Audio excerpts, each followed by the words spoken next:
إن الحمد لله نحمده سبحانه وتعالى كما أمر، ونشكره فقد تأذن بالزيادة لمن شكر، يسمع كلامنا ويرى مكاننا ولا يخفى عليه شيء من أمرنا. وأشهد أن لا إله إلا الله أقولها خالصة للإله، أدخلها إلى القيامة يرحمني بها الله. يا من يرى مدى بعوض جناحها في ظلمة الليل البهيم الأليل، ويرى مناط عروقها والمخ في تلك العظام النمل، ويرى خلير الدم في أوداجها متدفقا من مفصل في مفصل، ويرى وصول غذاء الجنين ببطنها في ظلمة الأحشاء دون تنقل. أقدارها معلومة، أرزاقها محسومة من دون أن تسأل. فامن علينا بتوبة يا ربنا تمحو بها ما كان منا في الزمان الأول. سئل الحسن البصري عن سر زهده في الدنيا فقال: 4 أشياء: علمت أن رزقي لن يأخذه غيري فاطمأن قلبي، وعلمت أن عملي لن يقوم به غيري فانشغلت به، وعلمت أن الله مطلع علي فاستحييت أن يراني على معصيته، وعلمت أن الموت ينتظرني فأعددت الزاد إلى لقاء الله. وأصلي وأسلم على خير الخلق سيدنا محمد. أينسى رسول الله؟ أينسى حبيب الله؟ أينسى أبر الناس بالناس وأكرمهم أهلا وشعبا وواديا؟ أينسى خير من مشى على قدم وأثره في المسجدين كما هي؟ تكدر بموت النبي محمد كل ما كان صافيا، ركنا إلى الدنيا الدنيئة بعده وكشفت الأطماع من مساوية. إذا المرء لم يلبس ثيابا من التقى تجرد عريانا ولو كان كثيرا. فلو كانت الدنيا تدوم لأهلها لكان رسول الله حيا وبقيا، لكنها تفنى ويفنى نعيمها وتبقى الذنوب والمعاصي كما هي. الجمع الكريم، أوصيكم ونفسي المقصرة أولا بتقوى الله العلي العظيم وطاعته. يا أيها الناس اتقوا ربكم إن زلزلة الساعة شيء عظيم، يوم ترونها تذهل كل مرضعة عما أرضعت وتضع كل ذات حمل حملها وترى الناس سكارى وما هم بسكارى ولكن عذاب الله شديد. وأحذركم ونفسي من حب الدنيا، فإنها والله مهما طالت فهي قصيرة، ومهما عظمت فإنها حقيرة، وإن نعيمها زائل وحلمها مر، وإنها إذا كست أو كست، وإذا حلت أو حلت، وإذا أينعت نعت. وكم من ملك كانت له في هذه الدنيا علامات فلما علا مات وحده لا يموت. أيها الأخوة المؤمنون، حياكم الله بالسلام وطبتم الله ممشاكم، وجعل الله الجنة مأوانا ومأواكم. في ظل هذه الظروف التي تمر بها جميع البلاد ويشهدها جميع الناس من ظروف اقتصادية صعبة وأحوال مادية صعبة، ضيق في الأرزاق، وجدت أنني لابد أن أتحدث مع حضراتكم لأذكر نفسي أولا وأذكركم بقضية تشغل الجميع، الصغير والكبير، الرجل والأنثى، الغني قبل الفقير، ألا وهي قضية الرزق، مع أن هذه القضية بالذات قد أحيلت جميع أوراقها بالكامل إلى المحكمة السماوية بقيادة رب البرية عز وجل، فنسب الأمر إلى نفسه وقال: وفي السماء رزقكم وما توعدون. ثم سأل الناس وقال: هل من رازق غير الله؟ قضية الرزق قضية أزلية قد حسمها رب البرية، فقال: وما من دابة في الأرض إلا على الله رزقها ويعلم مستقرها ومستودعها. قضية الرزق التي تشمل الجميع قد وكلها الله عز وجل إلى نفسه. حقيقة أن ما يجري على هذه الأرض يجري بمراد الله وبقضاء الله، ولا يعزب عنه مثقال ذرة لا في الأرض ولا في السماء. ولكن قضية الرزق بالذات هذه القضية قد وكلها إلى نفسه. ليه؟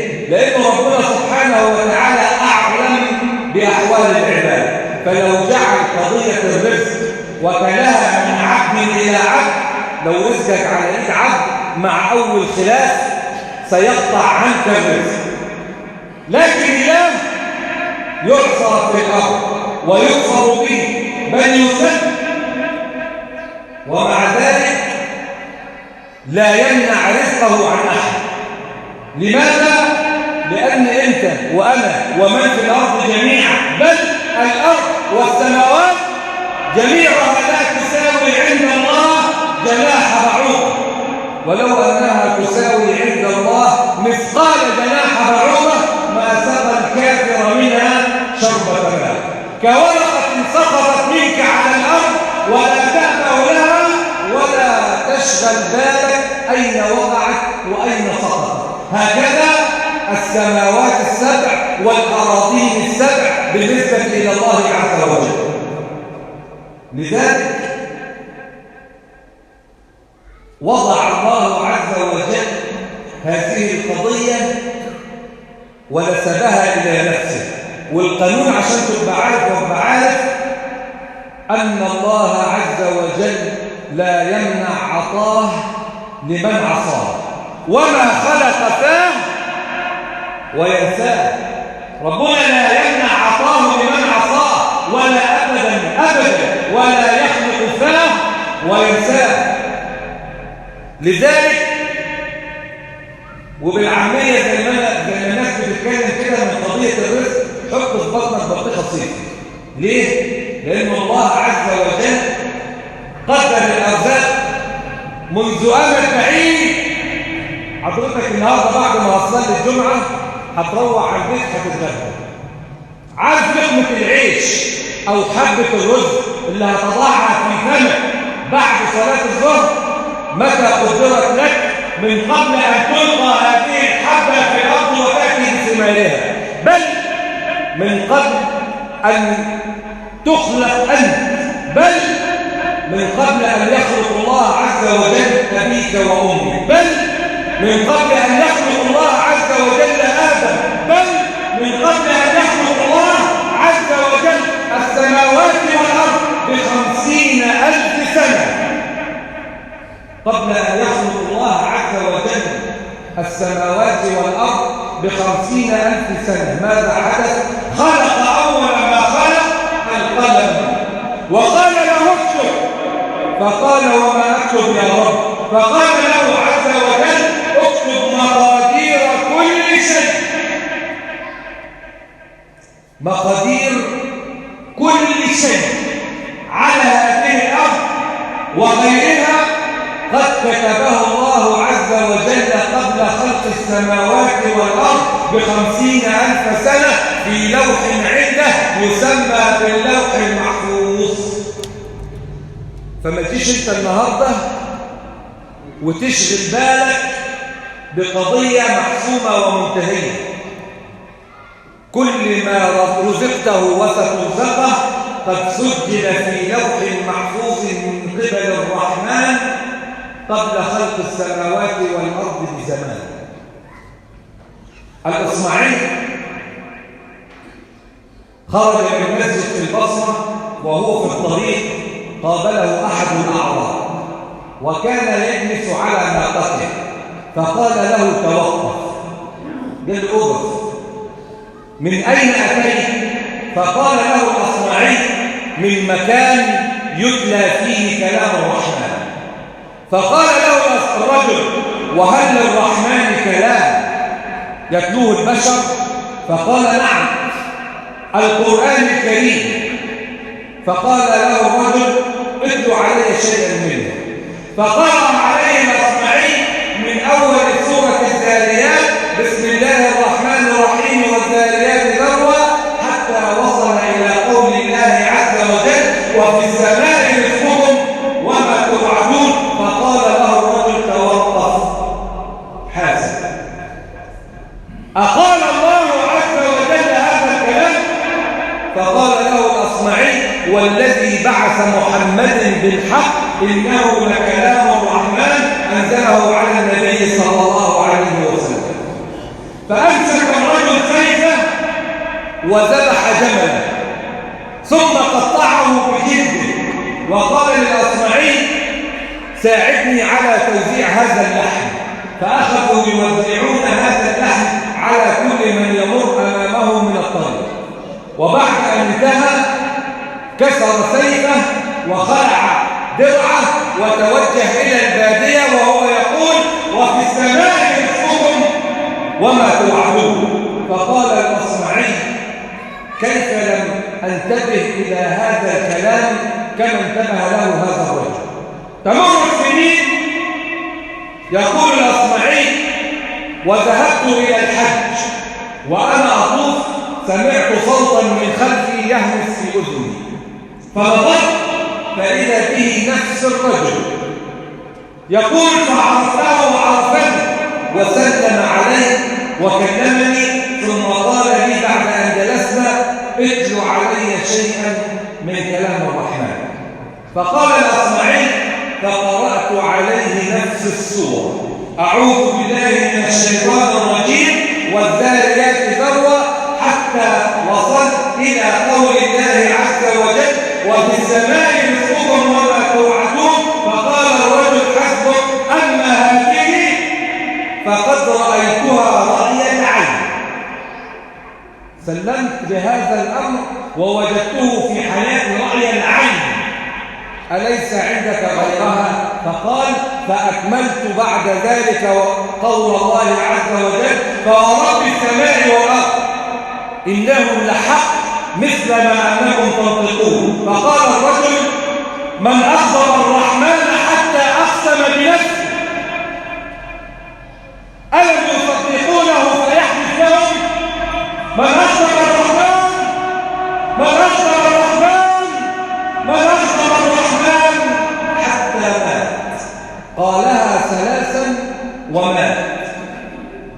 من أخبر الرحمن حتى يقسم له بنفسه.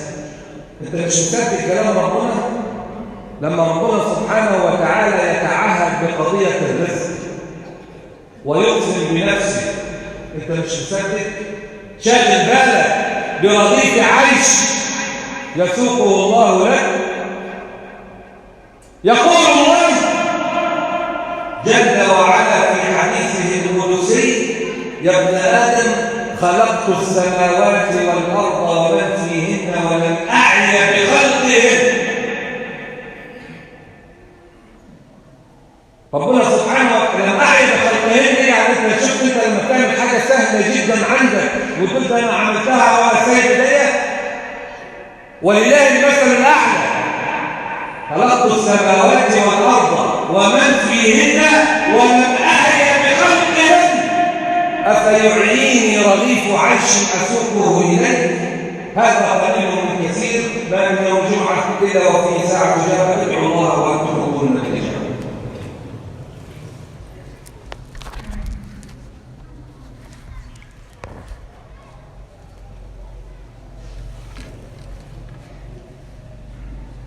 الحمد لله رب العالمين.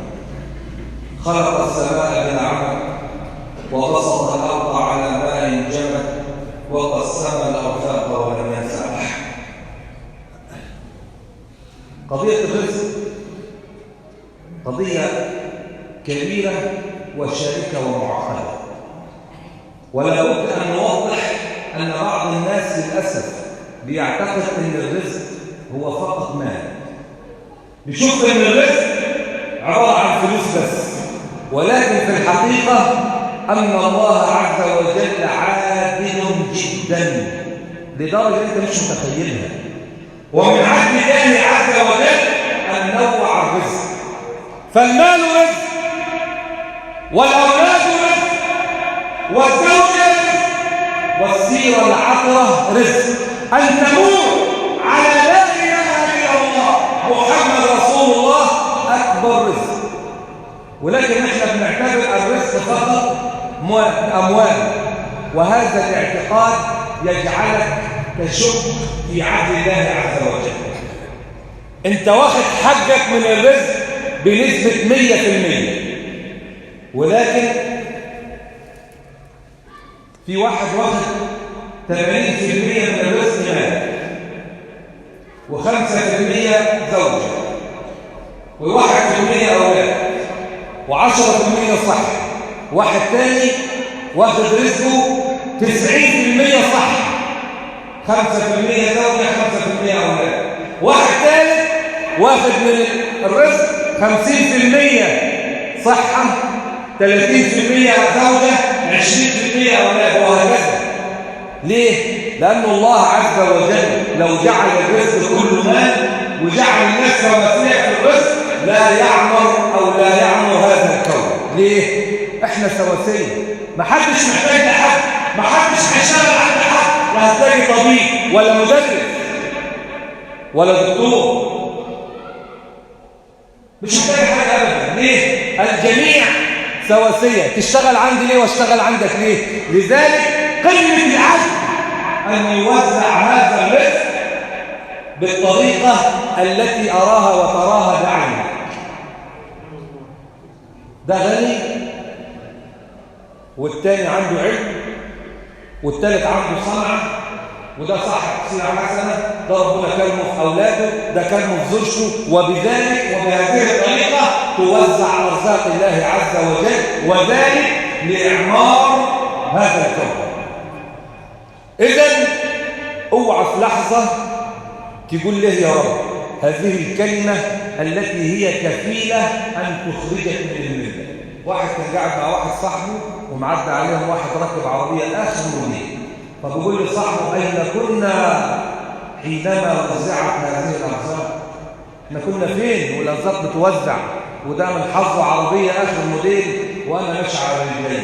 فقال له تعالى معايا ولا كنا فين؟ فأخذه وذهب به إلى المستشفى، وهناك أنواع وأنواع من الأمراض. فقال له الرجل وأين كنا حينما وزعت هذه الأمراض؟ زي ما بتسأل على رزقك وفين نصيبك من الرزق، شوف نصيبك من الصحة، شوف نصيبك من السكن. أليست هذه أرزاق؟ فأن الإنسان إذا ما ابتلاه ربه فأكرمه ونعمه فيقول ربي أكرمه، وأما إذا ما ابتلاه فقدر عليه رزقه فيقول ربي أهانه. الرد كلا، حسبتك غلط يا عم الحاج، ما بتحسبش كده والله العظيم الحسبة غير كده خالص. عمر الرزق مكان بالمال فقط. أي نعم، وأعترف أن المال هو أحد أهم الأسباب في هذه الحياة، ولكن ليس وحده فقط هو الرزق. وعددت لحضراتكم حتى لا أكرر الكلام كيف توزع الأرزاق.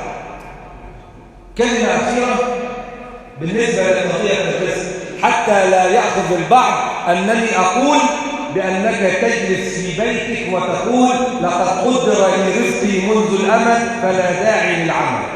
رزقي مكتوب، أشتغل ليه؟ لا، رزقك مكتوب وما بشرط أن تأخذ بأسباب الرزق. هذا الرزق مرهون بأن تأخذ بأسبابه. سيدة مريم ابنة عمران كانت وهي صغيرة قد كفلها زكريا. كفلها يعني إيه؟ يعني قام بشؤونها، يعني تكفل بالأكل والشرب والملبس لها. وكان يأكل عندها المحراب فيجد عندها أنواع من الرزق، يعني كان بيجد فاكهة حتى غير الفاكهة الموجودة في البلد، فكان يتعجب ويقول أن لك هذا الرزق ده منين؟ فكانت تقول يعني القضية محسومة. أول ما قالت إن الله يرزق من يشاء بغير حساب، سيدنا زكريا كان عقيم ما كانش عنده أولاد. لما قالت له هذه الكلمة هنالك دعا زكريا ربه، أيقن بقضية الرزق في هذه اللحظة بالدليل القاطع، فقال هنالك دعا زكريا ربه. دعا بإيه؟ بأن يرزقه الولد. هل رزقه الله الولد؟ ده ربنا رزقه بولد صار نبي وسماه بنفسه يحيى. لما كبرت السيدة مريم وجاءها المخاض إلى جذع النخلة، لما حملت بسيدنا عيسى وقعدت تحت النخلة، هي دلوقتي مفيش زكريا، سبب الرزق مش موجود. فربنا سبحانه وتعالى بيدينا احنا درس أن تأخذ بأسباب الرزق أيهما أولى، وهي صغيرة ويكفلها زكريا أن يأتيها رزق، ولا وهي في حالة المخاض ولا تقوى على الحركة؟ أظن وهي في حالة المخاض ولا تستطيع الحركة كان الأولى أن يأتيها الرزق جاهزا، ولكن أمرها الله عز وجل على لسان عيسى وهزي إليك بجذع النخل، خذ بأسباب الرزق. طب وهي هزت النخلة من الجذع، خلي بالك في هذا الوقت هي في حالة مخاض، يعني حالة من اثنين، يا نايمة يا قاعدة. طب وهي نايمة ولا هي قاعدة؟ لو هزت بجذع النخلة هتنزل بلح؟ لو جبنا مجموعة من الرجال الأقوياء وهزوا نخلة هينزلوا منها بلحة؟ طبعا لا. ده دي مجرد ان هي عملت أخذت بأسباب الرزق وهزي إليك بجذع النخلة، النتيجة تساقط عليك. وفي قراءة تساقط عليك ليه؟ رطبا جنية فكلي واشربي وقري عينك. السيدة هاجر عندما أخذها سيدنا إبراهيم هي وسيدنا إسماعيل وهو في المهد وذهب به إلى مكة في بواد غير ذي زرع، لا في زرع ولا في بشر، وتركها. وعندما أراد أن يذهب سألته سؤالا واحدا: الله أمرك بهذا؟ ربنا اللي أمرك ولا ده من تلقاء نفسك؟ هي عايزة تعرف النقطة دي فقط، ما همهاش هي قاعدة فين، ما همهاش إذا كان في ناس ولا لا، في رزق ولا لا، يهمها أمر واحد فقط: ده أمر إلهي ولا أمر إنساني؟ الله أمرك بهذا؟ قال نعم. قالت وهي كاملة اليقين إذن لن يضيعها الله أبدا. ذهب سيدنا إبراهيم وترك هاجر وصغيرها إسماعيل في أرض صحراء جرداء لا زرع فيها ولا ماء. النتيجة بعد أن انتهى الطعام والماء بدأ سيدنا إسماعيل يشعر بالعطش. سيدة هاجر ماذا فعلت؟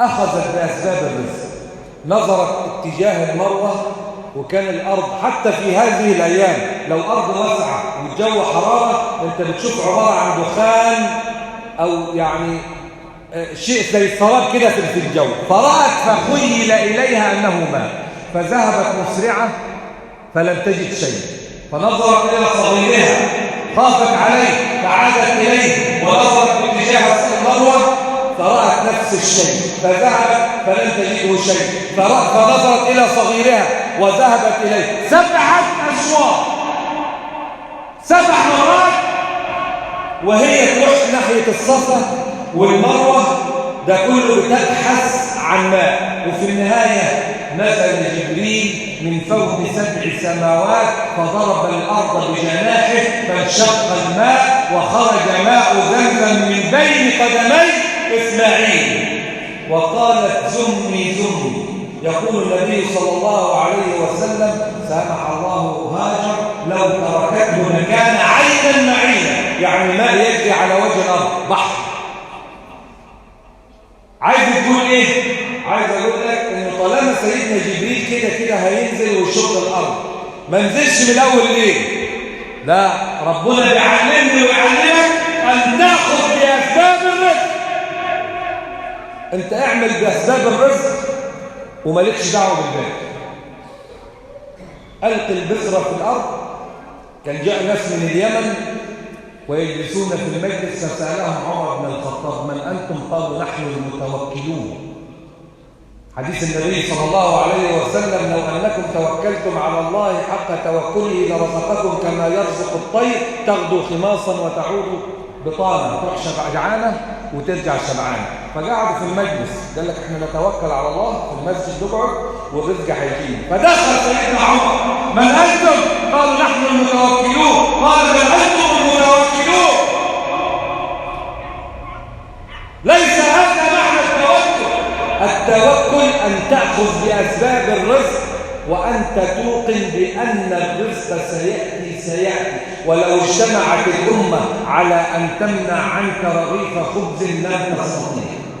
ولو اجتمعت على أن يرزقوك برغيف خبز لن يستطيعون. يقول الله عز وجل يا ابن آدم لا تخف من فوات الرزق ما دامت خزائني مملوءة وخزائني لا تنفذ أبدا. يا ابن آدم ضمنت لك رزقك فلا تتعب. ضمنت لك رزقك فلا تتعب. بس مش معنى فلا تتعب تقعد في البيت وما تتعبش، لا، فلا تتعب أي فلا تتعب نفسك بالتفكير في قضية الرزق.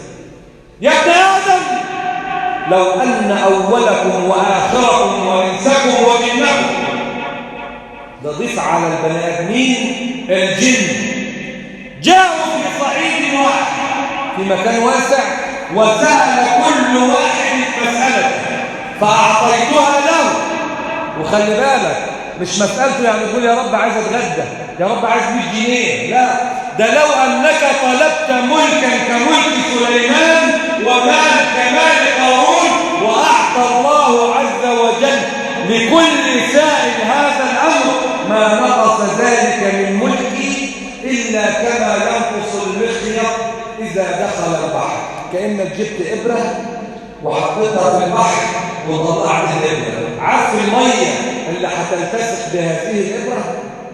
هكذا شبه الله عز وجل ما نقص ذلك من ملكي إلا كما ينقص المخيط إذا دخل البحر. هذا قليل من كثير، ولكن ما دام رزقك على الله فلا تتعب نفسك بالتفكير في قضية الرزق، بل فقط خذ بأسباب الرزق، والرزق لا محالة باب اليوم جمعة إلا وفيه ساعة إجابة. ادعو الله معي لعلها أن تكون هذه الساعة. اللهم اغفر لنا الذنوب وتب علينا إن نتوب. اللهم لا تدع لنا ذنبا إلا غفرته، ولا دينا إلا قضيته، ولا مريضا إلا شفيته، ولا ضريبا إلا لأهله سالما غانما رددته، ولا طالبا إلا نجعته، ولا ميتا إلا رحمته. اللهم انصر إخواننا المجاهدين في غزة وفلسطين. اللهم انصر إخواننا المجاهدين في غزة وفلسطين.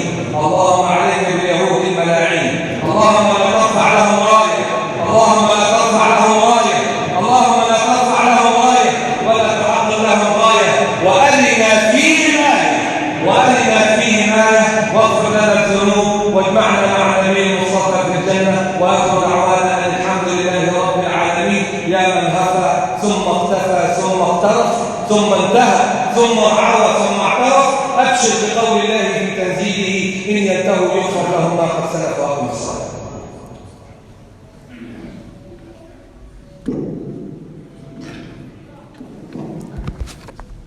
الله أكبر. أشهد أن لا إله